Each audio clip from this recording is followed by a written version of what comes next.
Hello my dear students, आप सभी का स्वागत है अपनी यूट्यूब चैनल संस्कार लर्निंग में। आज हम लोग बात करने वाले हैं बिहार बोर्ड मैट्रिक परीक्षा 2024। जो स्टूडेंट बिहार बोर्ड मैट्रिक परीक्षा 2024 की तैयारी करना चाहते हैं वे स्टूडेंट इस चैनल को सब्सक्राइब करें, साथ ही साथ बेल आइकन को भी ऑन कर लें। ठीक है, मेरा टेलीग्राम चैनल है संस्कार लर्निंग। आप सभी जगह टेलीग्राम पर सर्च करिएगा संस्कार लर्निंग तो मेरा चैनल दिख जाएगा। वहाँ पे सभी क्लासेस का नोटिफिकेशन PDF सब कुछ वहाँ पे प्रोवाइड करा दिया जाता है। ठीक है, आज हम लोग सामाजिक विज्ञान का पार्ट 3 करने वाला है। जो स्टूडेंट पार्ट 1, पार्ट 2, पार्ट 3 नहीं देखे हैं आप जाकर प्लेलिस्ट में देख सकते हैं। ठीक है, जितना भी प्रीवियस ईयर क्वेश्चन करेंगे, देखो 2011 से 2023 तक जितना भी सोशल साइंस में ऑब्जेक्टिव क्वेश्चन पूछा गया है हम लोग डेली डिस्कस करते हैं। ठीक है, इस सभी के एग्ज़ाम के लिए काफ़ी इंपॉर्टेंट रहेगा। ठीक है, चलो वीडियो स्टार्ट करते हैं। क्वेश्चन नंबर आप सभी के सामने है कि क्वेश्चन नंबर 1 कि मेढक के प्रजनन प्रक्रिया को बाधित करने वाला रसायन कौन सा होता है। आप सभी कमेंट करके बताएंगे कि मेढक के प्रजनन प्रक्रिया को बाधित करने वाला रसायन कौन सा होता है। ऑप्शन है बेंजीन, यूरिया, एंड्रीन, फास्फोरस। आप सभी कमेंट करके बताएंगे क्वेश्चन नंबर 51 के। ठीक है, मेढक के प्रजनन प्रक्रिया को बाधित यानी नष्ट करने की प्रक्रिया को कौन सा रसायन होता है। ठीक है, तो आप सभी को पता होगा option C is a correct answer. क्या है? एंड्रीन। ठीक है, option C is a correct answer endrin. ठीक है, अब बात करते question number 52। Question number 52 question number 52 आप सभी के सामने स्टूडेंट कि बिहार में अति जल दोहन से भूमिगत जल में किस तत्व का संकेंद्रण बढ़ा है। ठीक है, आप सभी कमेंट करके बताएंगे कि बिहार में अति जल दोहन से भूमिगत जल में किस तत्व का संकेंद्रण बढ़ा है। ऑप्शन है फ्लोराइड, क्लोराइड, आर्सेनिक, लौह। ठीक है, आप सभी 52 का राइट आंसर बताएंगे कमेंट करके। बिहार में अति जल दोहन से भूमिगत जल में किस तत्व का संकेंद्रण बढ़ा है। ठीक है, इसका राइट आंसर क्या हो जाएगा स्टूडेंट? आर्सेनिक। क्या हो जाएगा? Option C is correct answer. क्या हो जाएगा? आर्सेनिक। ठीक है, right answer is option C. क्या हो जाएगा? आर्सेनिक। अब बात करें क्वेश्चन नंबर 53। ठीक है, क्वेश्चन नंबर 53 आप सभी के सामने है कि संविधान की धारा 21 का संबंध किससे है। संविधान की धारा जो 21 धारा वह किससे है। ऑप्शन है वन्य जीवन एवं प्राकृतिक संसाधन के संरक्षण से, ऑप्शन बी मृदा संरक्षण से, ऑप्शन सी जल संसाधन संरक्षण से, ऑप्शन डी खनिज संपादक से। ठीक है, क्वेश्चन नंबर 53 का राइट आंसर क्या होगा आप सभी कमेंट करके बताएंगे। संविधान की धारा 21 का संबंध किससे है। संविधान की धारा 21 का संबंध ऑप्शन ए से है वन्य जीव तथा प्राकृतिक संसाधन के संरक्षण से। ठीक है, राइट आंसर क्या हो जाएगा? Option A. अब बात करें क्वेश्चन नंबर 54।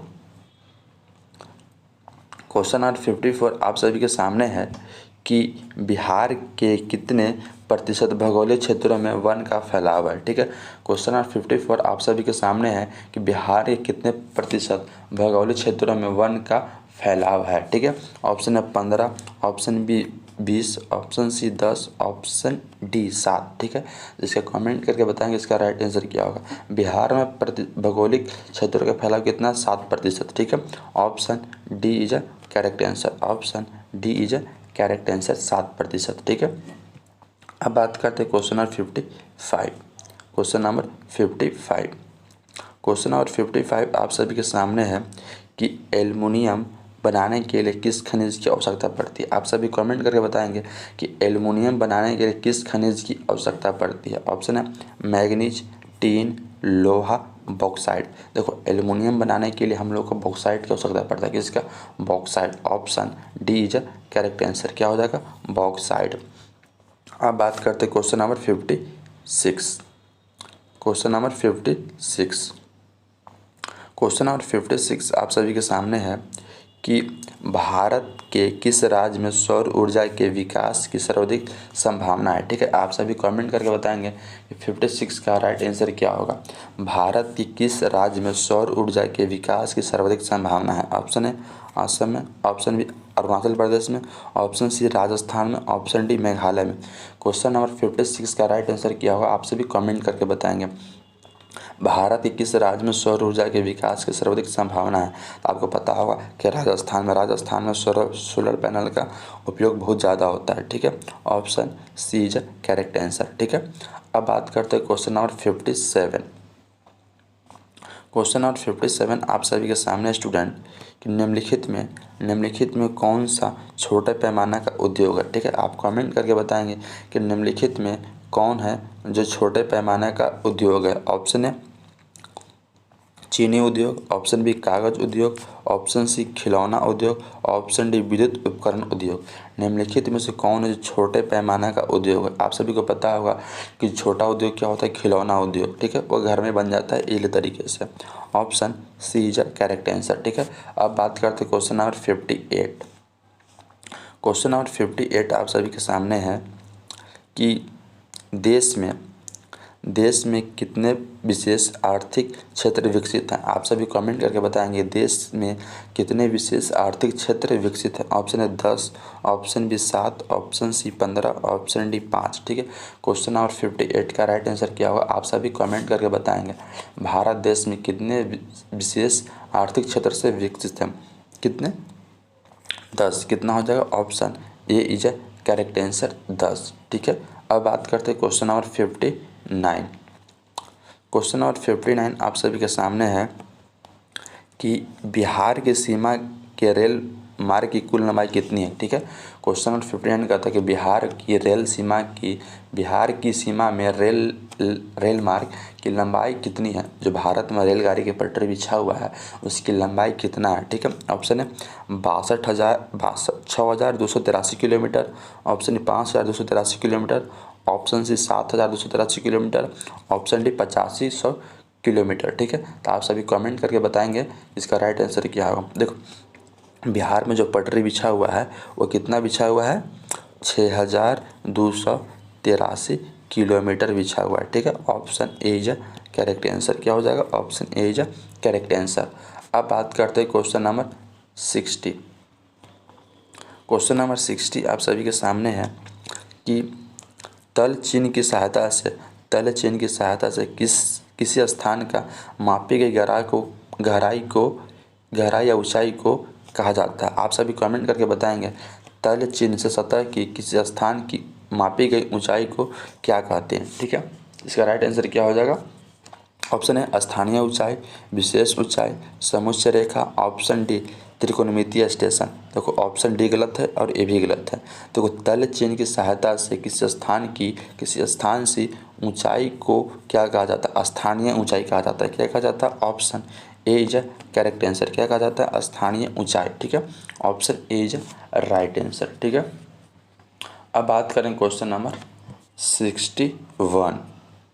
क्वेश्चन नंबर 61 आप सभी के सामने है कि जब हम लैंगिक विभाजन की बात करते हैं तो हमारे अभिप्राय होता है। आप सभी कमेंट करके बताएंगे कि जब हम लैंगिक विभाजन की बात करते हैं तो हमारा अभिप्राय होता है। ऑप्शन है स्त्री और पुरुष के बीच अंतर, जैविक अंतर, ऑप्शन बी सामाजिक द्वारा स्त्रियों और पुरुषों की दी गई असमान भूमिका, ऑप्शन सी बालक और बालिकाओं की संख्या का अनुपात, ऑप्शन डी लोकतांत्रिक व्यवस्थाओं में महिलाओं के मतदान का अधिकार न मिलना। ठीक है, क्वेश्चन नंबर 61 का राइट आंसर क्या होगा आप सभी कमेंट करके बताएंगे। ठीक है, हम लैंगिक विभाजन की बात करते हैं तो हमारा अभिप्राय होता है समाज द्वारा क्या होता है?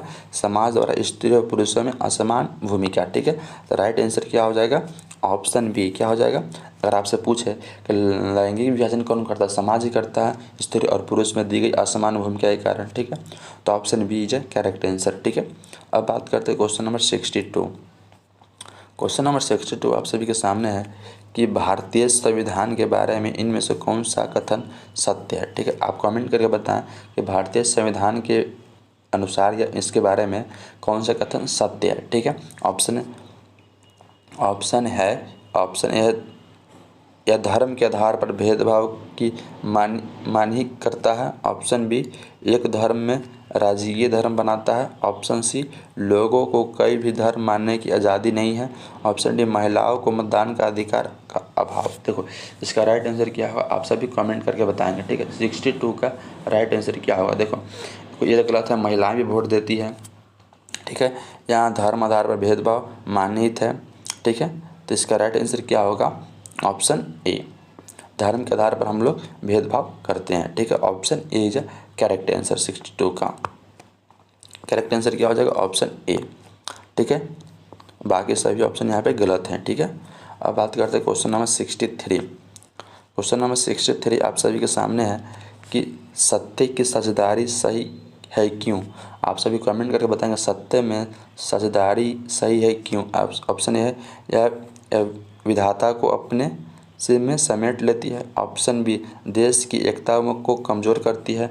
ऑप्शन सी, फैसले लेने में देरी करती है। ऑप्शन डी, विभिन्न समुदायों के बीच टकराव कम करती है, ठीक है। क्वेश्चन नंबर 63 का आप सभी कमेंट करके बताएंगे इसका राइट आंसर क्या होगा, ठीक है।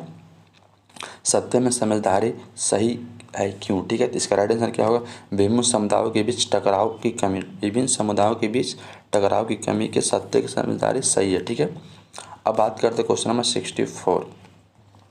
क्वेश्चन नंबर 64 आप सभी के सामने है कि वर्ष 1975 में भारतीय राजनीति के लिए किस लिए जाना जाता है। आप सभी कमेंट करके बताएंगे कि वर्ष 1975 में भारतीय राजनीति में किसके लिए जाना जाता है। ऑप्शन, इस अभाव में आम चुनाव हुए थे। ऑप्शन बी, श्रीमती इंदिरा गांधी प्रधानमंत्री बनी थी। ऑप्शन सी, देश में आपातकाल लागू हुआ था। ऑप्शन डी, जनता पार्टी की सरकार बनी थी, ठीक है। क्वेश्चन नंबर 64 का राइट आंसर क्या हो जाएगा। देखो 1975 में भारतीय राजनीति में किसके लिए जाना जाता है, तो देश में आपातकाल लागू हुआ था। क्या, आपातकाल लागू हुआ था, ठीक है। Option C is correct answer, ठीक है। अब बात करते हैं क्वेश्चन नंबर 65। क्वेश्चन नंबर 65 आप सभी के सामने है कि बिहार क्या है, बिहार में संपूर्ण क्रांति का नेतृत्व निम्नलिखित में से किसने किया था। आप सभी कमेंट करके बताएंगे कि बिहार में संपूर्ण क्रांति का नेतृत्व निम्नलिखित में से किसने किया था। ऑप्शन है मोरारजी देसाई ने। ऑप्शन बी, नीतीश कुमार ने। ऑप्शन सी, इंदिरा गांधी ने। ऑप्शन डी, जयप्रकाश नारायण ने। क्वेश्चन नंबर 65 का राइट आंसर क्या होगा आप सभी कमेंट करके बताएंगे। बिहार में संपूर्ण क्रांति का नेतृत्व किसने किया था। आप सभी को पता होगा कि जयप्रकाश नारायण ने किया था। किसने किया था, जयप्रकाश नारायण।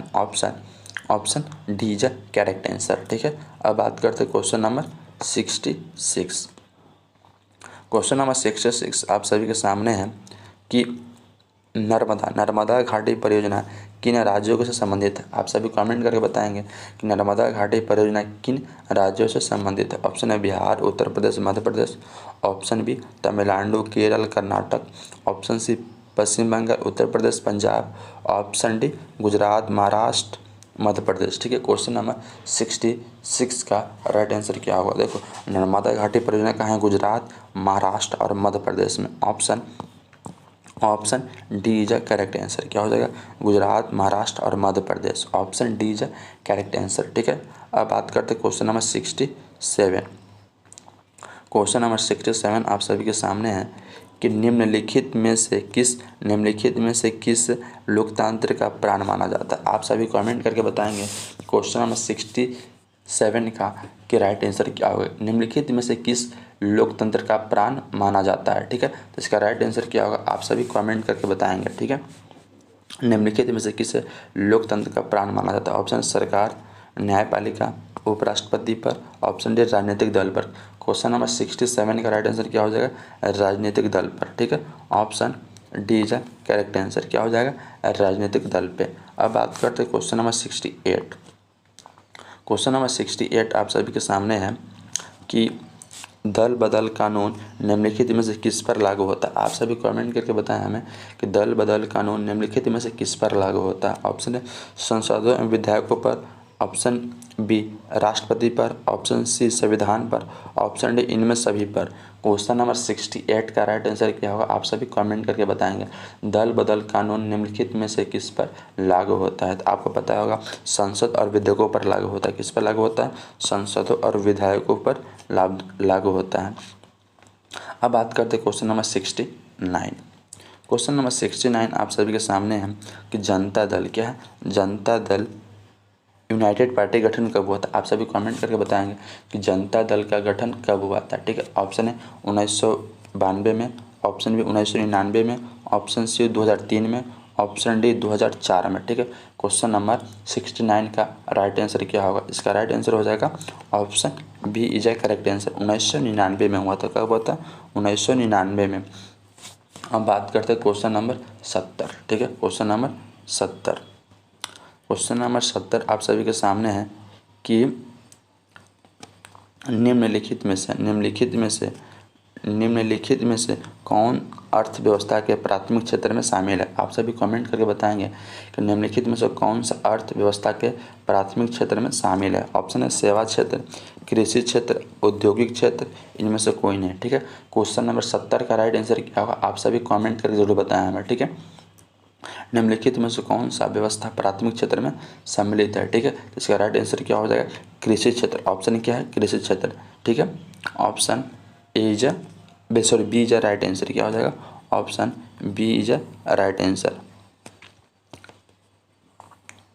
अब बात करते हैं क्वेश्चन नंबर 71। क्वेश्चन नंबर 71 आप सभी के सामने है कि जिस देश की प्रति व्यक्ति आय अधिक होती है वह देश कहलाता है। आप सभी कमेंट करके बताएंगे कि जिस देश की प्रति व्यक्ति आय सर्वाधिक होती है वह देश कहलाता है। ऑप्शन है अविकसित, विकसित, अर्धविकसित, ऑप्शन डी इनमें से कोई नहीं। जिस देश में प्रति व्यक्ति आय सर्वाधिक होता है उसे हम विकसित देश कहते हैं। कौन सा देश कहते हैं, विकसित देश। Option B is correct answer क्या हो जाएगा, बी इज करेक्ट आंसर क्या हो जाएगा, विकसित देश कहा जाता है। ठीक है, अब बात करते हैं क्वेश्चन नंबर 72। क्वेश्चन नंबर 72 आप सभी के सामने है कि बिहार के किस जिले की प्रति व्यक्ति आय सर्वाधिक है। आप सभी कमेंट करके बताएंगे कि बिहार के किस जिले के सर्वाधिक व्यक्ति आय, मतलब उसका आय ज़्यादा है। ठीक है, ऑप्शन है Patna, option B Gaya, option C Sheohar, option D Nalanda. आप सभी को पता होगा कि पटना के किस जिले में प्रति व्यक्ति आय सर्वाधिक है, तो पटना में। किस कहाँ पे, पटना में। Option A is correct answer क्या हो जाएगा, पटना। अब बात करते हैं क्वेश्चन नंबर 73। क्वेश्चन नंबर 73 आप सभी के सामने है कि भारत का केंद्रीय बैंक कौन सा है। आप सभी कमेंट करके बताएंगे कि भारत के केंद्रीय बैंक कौन सा है। Option Reserve Bank of India, option B State Bank of India, option C क्षेत्रीय ग्रामीण bank, option D Punjab National Bank. ठीक है, आप सभी कमेंट करके बताएंगे कि इसका राइट आंसर क्या होगा। ठीक है, इसका राइट आंसर क्या होगा। ठीक है, भारत का केंद्रीय बैंक कौन सा है, तो आपको पता होगा कि RBI होता है, रिजर्व बैंक कौन होता है, RBI क्या होता है, रिजर्व बैंक। ठीक है, option A is correct answer. अब बात करते हैं क्वेश्चन नंबर 74। क्वेश्चन नंबर 74 आप सभी के सामने है कि व्यावसायिक बैंकों का सर्वप्रथम राष्ट्रीयकरण कब किया गया था। आप सभी कमेंट करके बताएंगे कि व्यावसायिक बैंकों का सर्वप्रथम राष्ट्रीयकरण कब किया गया था। ऑप्शन है 1966 में, ऑप्शन डी 1980 में, ऑप्शन सी 1969 में, ऑप्शन डी 1975 में। ठीक है, क्वेश्चन नंबर 74 का राइट आंसर क्या होगा, आप सभी कमेंट करके बताएंगे कि व्यावसायिक बैंकों का सर्वप्रथम राष्ट्रीयकरण कब किया गया था। ठीक है, व्यावसायिक बैंकों का सर्वप्रथम राष्ट्रीयकरण कब किया गया था। आपको पता होगा इसका राइट आंसर क्या हो जाएगा, 1969 में किया गया था। कब किया गया था, व्यावसायिक बैंकों का एकीकरण 1969 ईस्वी में किया गया था। ठीक है, अब बात करते हैं क्वेश्चन नंबर 75। ठीक है, क्वेश्चन नंबर 75। क्वेश्चन नंबर 75 आप सभी के सामने है कि ऊर्जा के मुख्य स्रोत क्या है। आप सभी कमेंट करके बताएंगे कि ऊर्जा का मुख्य स्रोत क्या है। ठीक है, ऊर्जा का मुख्य स्रोत क्या है। ऑप्शन है कोयला, विद्युत, option C petroleum, option D इनमें सभी। ठीक है, तो आप सभी कमेंट करके बताएंगे कि ऊर्जा का मुख्य स्रोत क्या है। देखो, ऊर्जा से हम जिस ऊर्जा मिलेगा उसे हम ऊर्जा का स्रोत कहेंगे। कोयला से भी ऊर्जा मिलता है, विद्युत से भी ऊर्जा मिलता है, पेट्रोल से भी ऊर्जा मिलता है। इसीलिए इसका राइट आंसर क्या हो जाएगा, option D is correct answer क्या हो जाएगा, सभी से मिलता है। ठीक है, आज की वीडियो में बस इतना ही। हम मिलते हैं आप सभी के साथ नेक्स्ट वीडियो में। जय हिंद माय डियर स्टूडेंट।